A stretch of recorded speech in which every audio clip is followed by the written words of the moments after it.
그들이 해야 할 직분들을 다 말씀하고 있는 것이라 이 46절에서 49절을 결론적으로 말씀을 드리려고 하기 때문에 그렇습니다. 지난주에 제가 한 사람을 만났습니다. 제한테는 사돈뻘이 되더라고요. 우리 처형의 시누이의 딸이니까 족보가 좀 복잡합니다.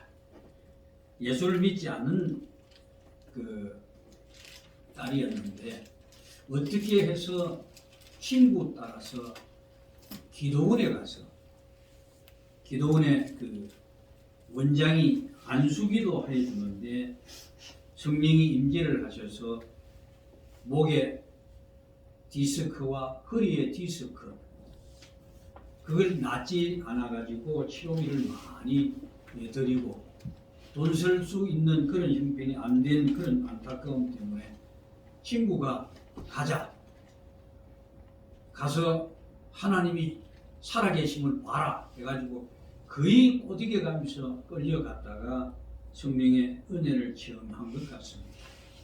그런데 이제 그게 너무 도가 넘어가가지고 그와 이야기했던 조카가 지나가 와가지고 이모부 좀 만나 주셔서 무엇이 틀리고 무엇이 신앙인지 좀 가르쳐 주십시오. 그래서 만났습니다. 이제 한 예수 믿은 지 이제 한 3년 정도 됩니다. 3년 차가 되죠. 말마다 하나님의 은혜하고 아주 뜨겁고 모든 것이 하나님의 세상으로 그렇게 이야기를 하면서 내가 하나님 앞에 요번에 뭔가 사업을 해가지고 그 길을 주시면 헌신해가지고 전도도 하고 선교도 하고 하나님의 교회에 물질로도 봉사하고 이런 막 이런저런 이야기를 많이 막 쏟아놓습니다. 그래서 제가 그랬습니다. 내한테는 사돈이 되는데 내가 한 이야기만 하지요. 그 뜨거운 마음은 충분히 알겠다. 성령의 임재를 경험했고 남이 경험하지 못하는 초월적인 놀라운 역사 안에서 하나님의 음성도 들었고 그건 다 이해를 하겠는데 그것이 다가 아니다. 그것은 당신이 초신자이기 때문에 당신 집안에 전부 우상을 섬기는 이들이기 때문에 이런 초월적인 역사가 아니면은 예수를 믿지 않기 때문에 당신 집안에 당신을 그렇게 불러주셨고 그렇게 은혜를 베푸신 것이다. 그런데 중요한 것은 내가 하나님 앞에 놓쳐 헌신한다, 어쩐다 그런 말을 하지 말고 당신이 제일 먼저 배워야 할 것은 하나님을 사랑하는 법을 배워라. 무엇이 하나님을 사랑하는 것인지, 무엇이 신자로서 구원받은 자의 삶이 무엇인지 그것부터 배워야 한다. 이렇게 이야기를 주었습니다. 우리가 레위인을 배우는 것은 다른 것이 아닙니다. 모세가 모세 오경을 기록해 놓은 것은 그저 그 사람들이 이렇게 살았더라, 이렇게 성막을 위해서 봉사했더라 그것을 기록해 놓은 것이 아닙니다. 그것은 바로 우리의 구원받은 자들, 신자들이 서야 할 자리가 어디인지, 어떻게 살아야 할 것인지를 우리가 그들을 통해서 배움을 받기 위해서 모세가 기록해 놓은 겁니다.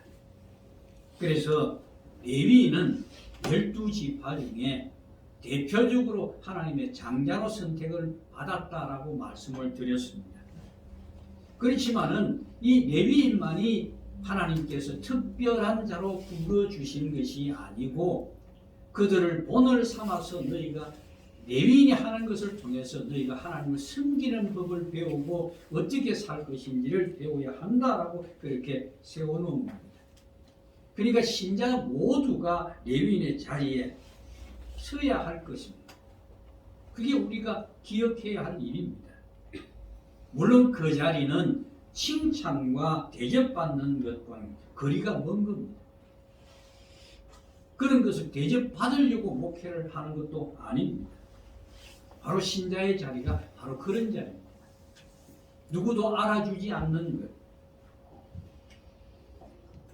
말은 우리가 잘합니다. 그러나 현실은 어떻습니까?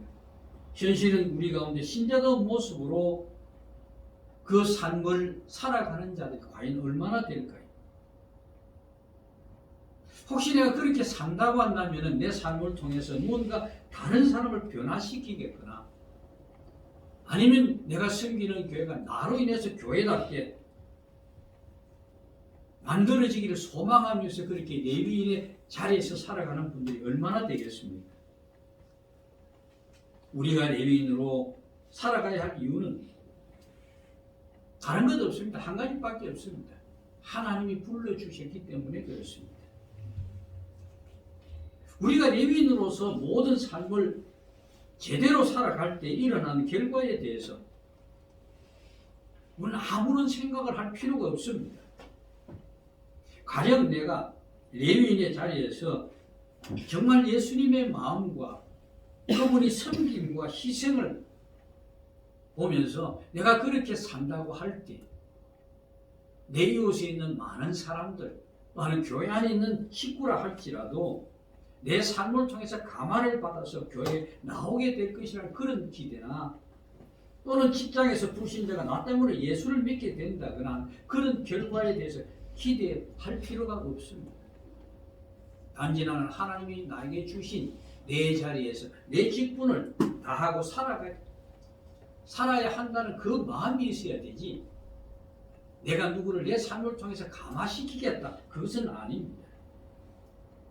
그런 마음을 가지고 산다고 하면 결국은 아이들 보고 뭘 잘한 일이 있으면은 잘해서 잘한 것이 아니라 기특해서 아이고 잘했다 그러면은 그 아이가 진짜 잘하는 줄 알고 엉뚱한 일을 벌리는 것 같은 그런 모습에 지나지 않습니다.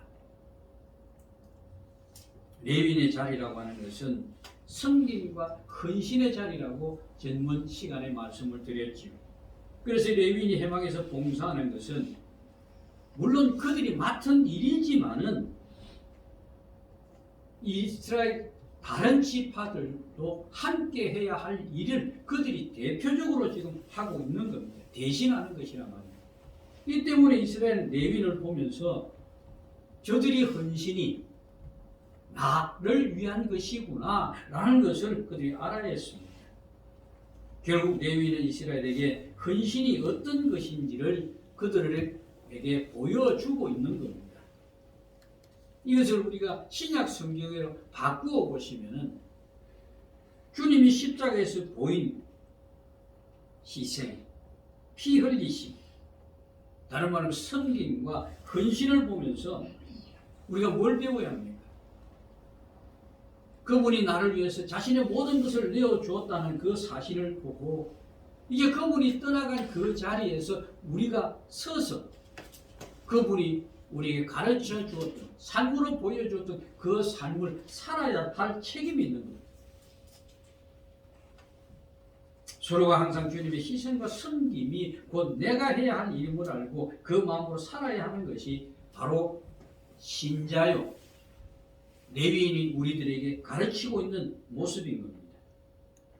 오늘 우리가 이렇게 모인 것도 우리가 신자의 자리에서 살아가고 있는지를 확인하는 겁니다. 한 주간을 되돌아보면서 정말 하나님의 자녀로 어떻게 살았는가?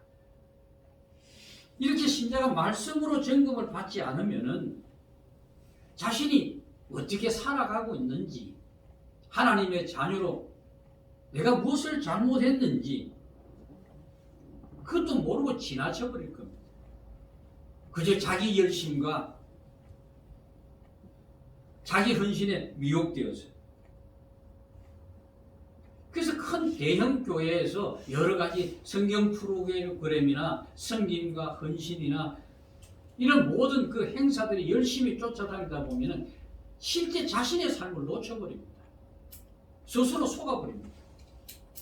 그래서 우리는 끊임없이 말씀을 통해서 내 자신의 모습과 내가 서야 할 자리를 확인하면서 레위인의 자리에서 주님의 마음으로 살고자 힘써야 하는 겁니다. 왜요? 신자는 바로 그런 사람으로 부름을 받았기 때문에 그렇습니다. 여러분, 십자가의 은혜를 모르고서 신자로 살아갈 수 없지 않습니까? 또한 은혜를 안다고 해도 그 은혜에 주저앉아서 나를 불러주신 것에 그냥 입술로 막 감사하다고 고백하고 그게 신자의 삶입니까? 아니지 않습니까? 부름을 받은 은혜를 안다면은 하나님이 왜 나를 부르셨는지 여기에 대한 하나님의 뜻을 알아야 그 뜻을 따라 살기 위해서 자기가 자신을 포기할 때 그때야 참 신자요 거룩히 구별된 자로 사는 겁니다. 그래서 어제 전번주에 이어서 오늘 레위인의 봉사에 대해서 말씀을 드리고 또한 우리가 배우자 합니다. 여기 신자들의 봉사 그러면은 맨 먼저 떠오르는 것이 어떤 생각입니까? 누군가를 위해서 내 시간을 내고 내 몸이 가야 되고 여러는 물질과 시간까지도 다 그 사람을 위해서 써야 한다라고 생각하죠. 물론 봉사는 타인을 위해서 하는 것이 맞습니다. 하지만 이것이 세상 사람들이 생각하는 봉사입니다. 그리고 사람들이 이런 봉사를 하면서 스스로 보람을 느끼기도 합니다. 그러나 오늘 우리는 레위인의 봉사를 좀 다른 시각에서 생각을 해보려고 그럽니다. 그러니까 레위인이 해망에서 봉사하듯 저는 교회에서 여러분에게 하나님 위해서 봉사합시다라고 그런 말을 거의 해본 적이 없습니다.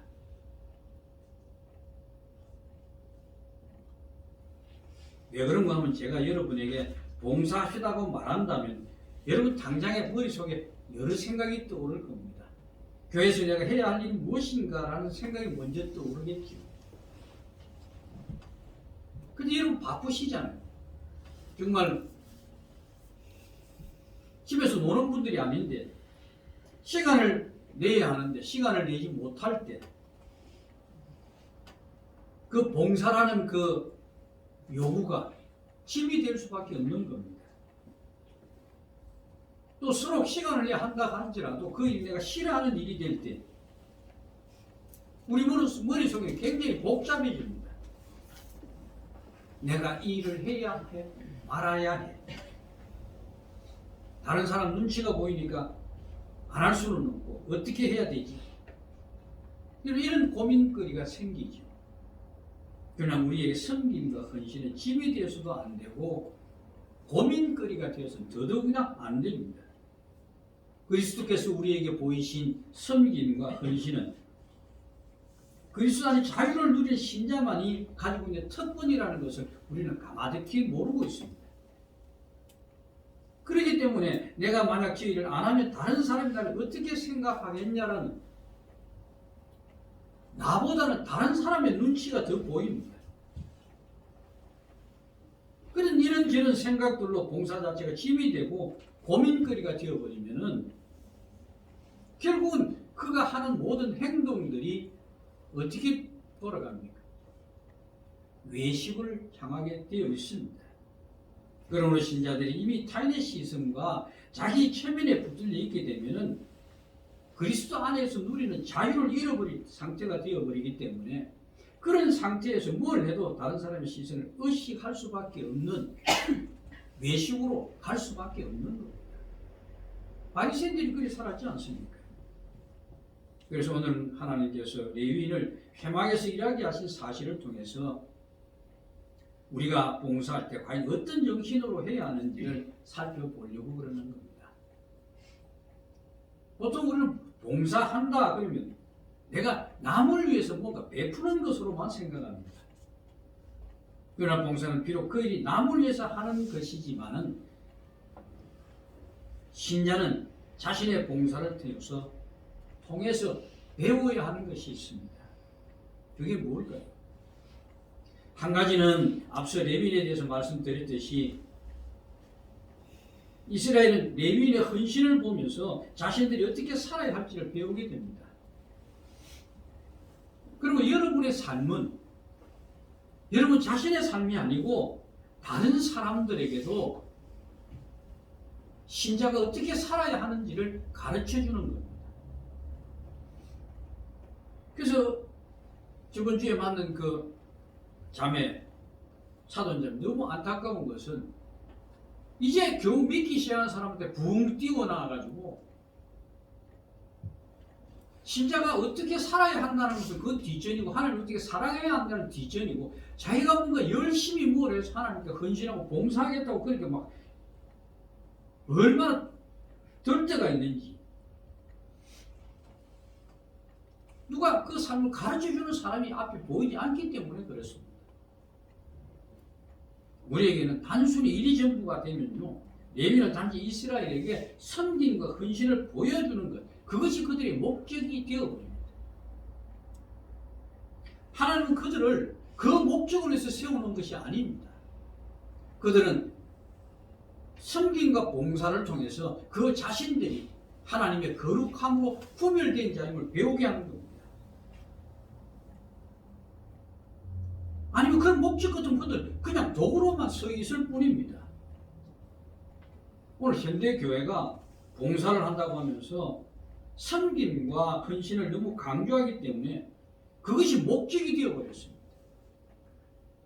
그래서 그 일을 한 결과를 가지고 뭐라고 이야기합니까? 누가 참여했다 안 했다 그 일에 누가 실패했다 그걸 가지고 이야기합니다. 아니면 섬김과 봉사를 통해서 우리는 배워야 합니다. 하나님이 구별되어 세웠다는 그 사실을 그 봉사를 통해서 배우는 겁니다.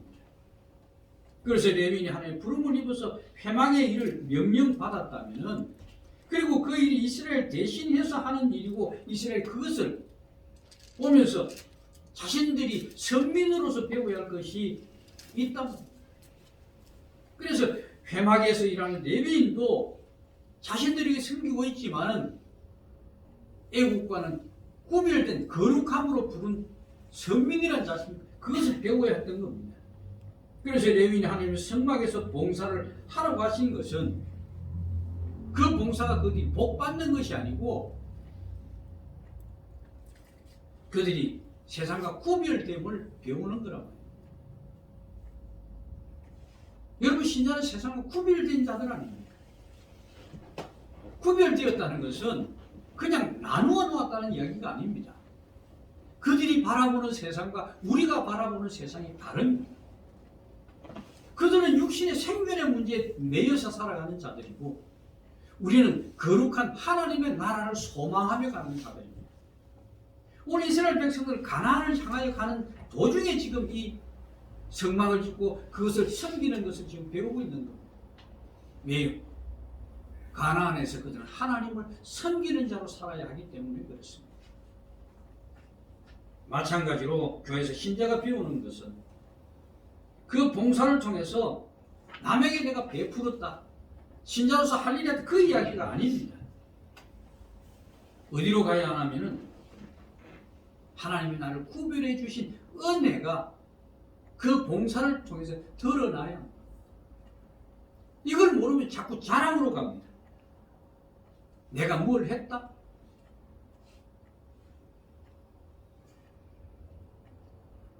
한 예로 또 설교를 들을 때도 마찬가지입니다. 설교를 들을 때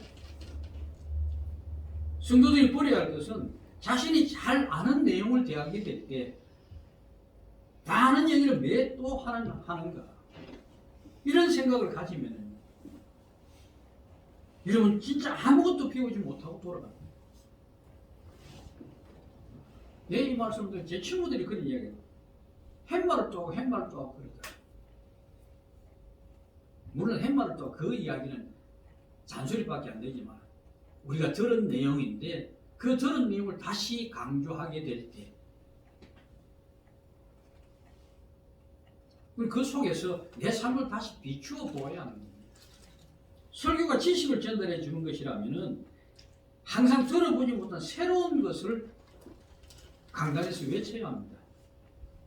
하지만 설교라고 하는 것은 지식을 전달하거나 뭔가 가르치는 것이 아닙니다. 항상 새롭고 들어보지 못한 말을 가르치는 시간이 아니라 그 말씀들을 통해서 나를 돌아보는 겁니다. 나를 점검하는 거예요. 그래서 말씀에 의해서 하나님 앞에서 나의 삶의 모습이 드러나고 비추어질 때 내 잘못을 보게 되고 내 죄를 보게 되는 이런 생각으로 말씀을 들어야지 우리가 하나님의 은혜 앞에 서게 되는 겁니다. 여러분, 목회자가 가장 많은 유혹을 받는 것이 뭔지 아십니까? 본문이 똑같은 본문을 만나게 될 때, 새로운 것, 뭔가 다른 것을 전하고 싶은 유혹을 많이 받습니다. 왜냐하면 또 한 번 또 하게 되면은 싫어한다는 것을 알기 때문에 그렇습니다. 하지만 여러분, 성경을 한번 보세요. 2000년 전의 책 아닙니까?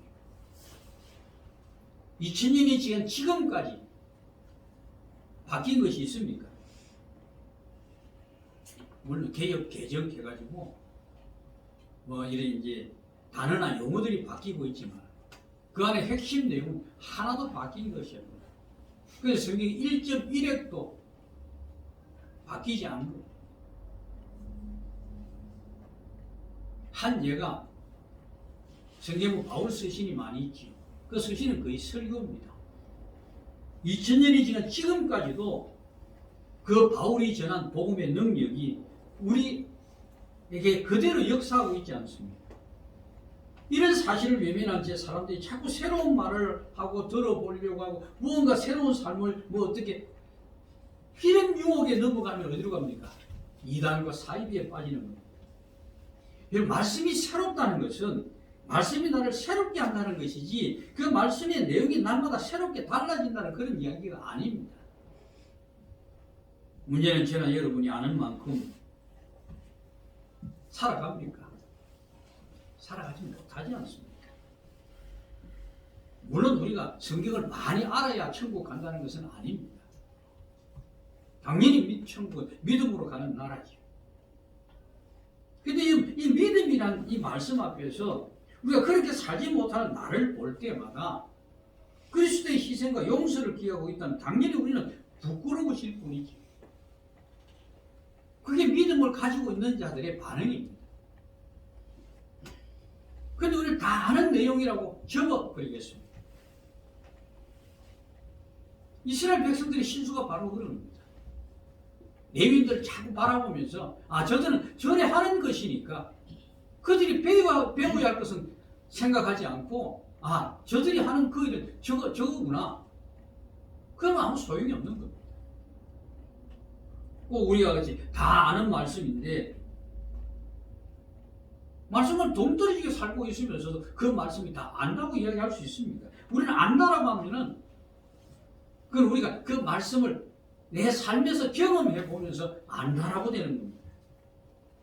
그래서 그 말씀을 만날 때마다 내 자신을 깨우치고 하나님을 찾아야 하는 것이 바로 신자인 우리가 해야 할 일입니다. 하나님은 여러분이 날마다 배우기를 원하십니다. 모든 삶의 환경과 여건들 여러분이 하나님을 배우는 교육의 현장입니다. 여러분의 그리스도를 가르치고 십자가를 바라보는 백성으로 만들기 위한 실습장이란 말입니다.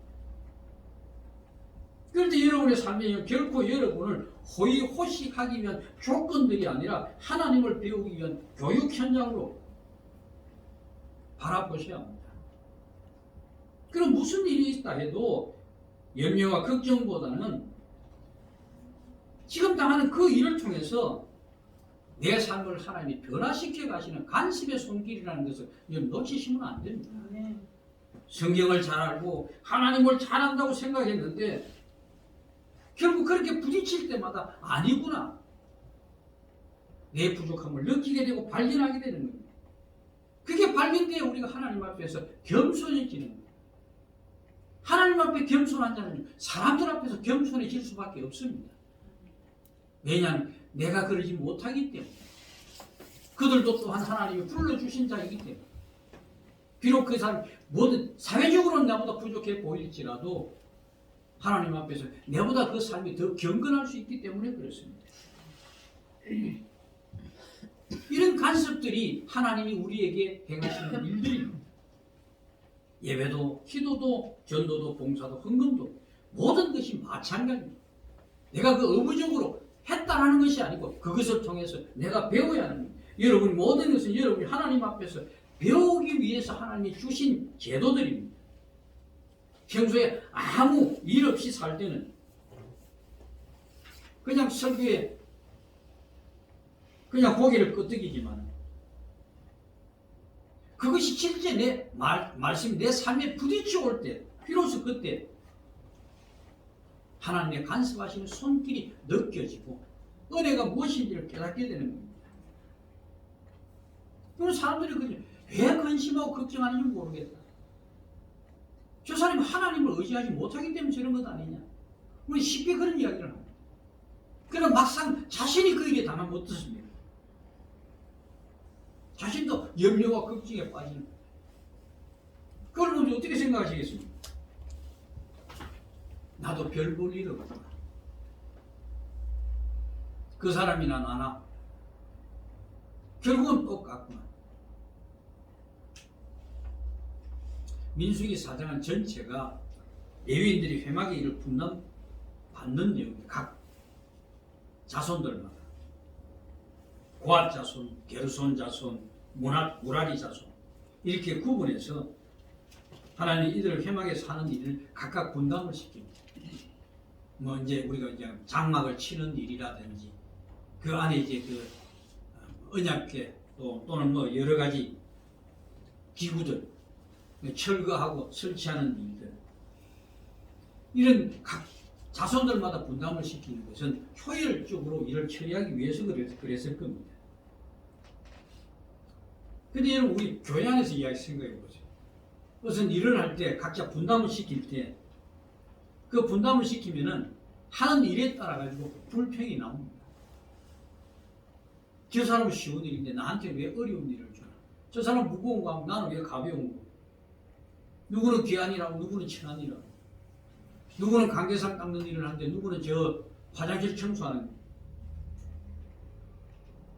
보기가 정 다르잖아요.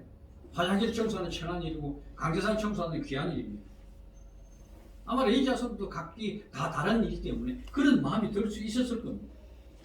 누구는 가벼운 것을 메고 다닐 수도 있을 것이고 누구는 무겁지만 언약궤 같은 아주 존귀한 것, 등대 같은 것 이런 걸 멜 수도 있을 겁니다. 누구는 널빠지나 끈이나 뭐 말뚝 같은 거, 하찮은 물건 물론 성막에 하찮은 물건 누가 있겠습니까만 이런 차별적인 생각들이 든다면 그건 아직도 그 사람들은 세상적인 사고를 버리지 못하고 무작정 하나님 일을 하겠다고 그러면 복 받는다는 그런 생각 때문에 나오는 사람들이 하나님은요 레위인들을 일을 위해서 부른 것이 아닙니다. 하나님은 우리를 교회 건물을 짓거나 부흥을 위해서 우리를 불러주신 줄 아십니까? 아닙니다. 때로는 하나님 필요가 있으면요 교회 당장 문을 닫기도 할 수 있습니다. 때로는 우리 저 생명까지도 하나님 필요하시면 걷어갈 수도 있습니다. 무엇을 위해서? 하나님의 일을 위해서. 그렇기 때문에 우리 주변에 생기는 모든 일들, 일어나는 일들을 그런 시각으로 여러분 바라보셔야 합니다. 내게 왜 이런 일이 생기는 거야? 아닙니다. 우리는 그런 일들을 통해서 하나님 우리에게 주신 은혜와 간섭이 무엇이고 거룩한 백성으로 부르심과 구별됨이 무엇인가 그걸 배워야 합니다. 이걸 배우지 않으면 우리 세상의 사고방식에서부터 벗어날 수 없는 거예요. 이스라엘 백성들이 광야에서 그렇게 훈련을 받았는데도 불구하고 가나안 땅에 들어가서 어떻게 합니까? 결국 애굽의 사고방식 그대로 살다가 결국 그들이 다 이방 족속의 짓밟이를 받지 않습니다. 우리 각자가 맡은 일, 세상에서 하시는 일이 다 다릅니다. 교회 와서 하시는 일도 다를 것이고 그렇지만 서로가 그 일들을 보면서 서로가 배우셔야 합니다. 서로 나눔을 배워야 하고 섬기는 방법을 배워야 하고 그게 여러분이 참된 봉사와 섬김의 의미입니다. 교회 안에서 스스로 자신을 가르쳐 신자라고 하면서도 신사는 여전히 세상에서의 생존 경쟁에서 벗어나지 못하고 육신의 욕심에 끌려 살아가는 사람들. 요번에 울산에 저 뭡니까? 배달의 달입니까? 그게 또 이제 그 성탄절 준비하고 그 뭐 불 켜는 행사를 했습니다. 그게 일이 아닙니다. 미국의 척 스미스 목사라고 아주 유명한 목사님이 있습니다. 저 덕기에 있는 제 잘 아는 목사님. 미국에서 공부할 때 워낙 그분이 설교를 잘하고 또 책을 많이 쓰니까 그 교회를 찾아갔답니다. 못 찾았답니다. 바로 그 교회 뺑뺑 돌면서 못 찾았답니다. 왜 못 찾았냐면 나중에 보니까 십자가도 없고 교회 흔적이라고 간판도 없고, 그리고 그때가 마침 또 성탄절인데도 불구하고 그래서 추리 나무서 이런 거 그렇게 아무것도 없더라고. 그래서 못 찾았다. 그래 그 다음날 결국 이제 찾았는데 가보니까 아무것도 없더라고. 그분이 주장이 뭘 해라고 하지 않는답니다. 신자로 살아야 한다. 세상 것을 버려야 한다. 그게 사실 우리가 지고 있는 짐입니다. 거룩한 자로 살아야 합니다. 예수 믿는다. 고백이 문제가 아닙니다. 입술로 고백은 얼마든지 할 수 있습니다. 그러나 그 고백이 삶으로 묻어나야 합니다. 그게 오늘 이 레위인들의 그 모습 속에서 우리가 배우는 것이고 섬김과 봉사를 통해서 배우는 겁니다. 신자들이 이런 사실을 모르기 때문에 성수주의, 11조, 뭐 여러 가지 일들에 그것만 하면 다 신앙생활 다 했는가? 왜 해야 하는지, 맥주주는 왜 지켜야 하는지, 그걸 모르면 아무 소용이 없는 겁니다. 여러분은 하나님의 백성으로 부름을 받았습니다. 세상과 구별된 자로 세움을 입었습니다.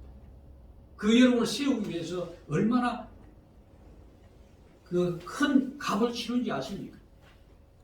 우리를 부르시기 위해서 하나님은 아들이신 예수 그리스도를 십자가에 못 박으시고 그 피값으로 우리를 살려내셨습니다. 그리고 우리가 우리의 삶 속에서 하나님을 위해서 뭘 해야 된다는 생각하지 마십시오. 그 은혜를 받은 자다운 삶을 살아야 합니다. 세상과 구별된 자로 살기 위해서 여러분 부름을 받았다는 이 사실을 놓쳐버리시면 안 됩니다. 이제 한 해가 저물어 갑니다. 내 생이 언제가 될지도 모릅니다. 그렇지만 오직 주님의 은혜로 내가 이만큼 되었다는 사실과 앞으로의 삶도 주님이 부르심에 합당한 대로 살겠다는 그런 각오와 그런 마음가짐으로 봉사하고 섬기는 분들이 되시기를 주의 이름으로 부탁드립니다. 기도하겠습니다.